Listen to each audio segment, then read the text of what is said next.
ಹಡ್ಸ್ಕೊಂತ ಛೇ ಯಾರು ನಿಲ್ಲಿಸ್ಬೇಡ್ರಿ ನಂಗೆ ಸಾಯ್ತೇನ. ಏನೇನು ಕನ್ಸ್ಕೊಂಡಿದ್ದಿ? ಮನಿ ಕಟ್ಟೋನ್, ಅದ್ ಮಾಡೋನ್, ಇದ್ ಮಾಡೋನ್, ಮಕ್ಕಳು ಹುಡ್ಸೋನ್, ಎಲ್ಲಾ ಚೂರ್ ಚೂರಾಗಿ ಹೋಗ್ಬಿಡ್ತು.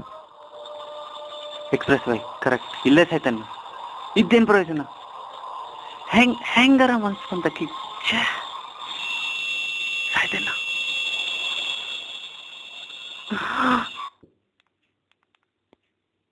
ಶ್ಯಾ ಸಾಯಲೂ ಇಲ್ಲ. ಡ್ರೈವರ್ ಯಾರು?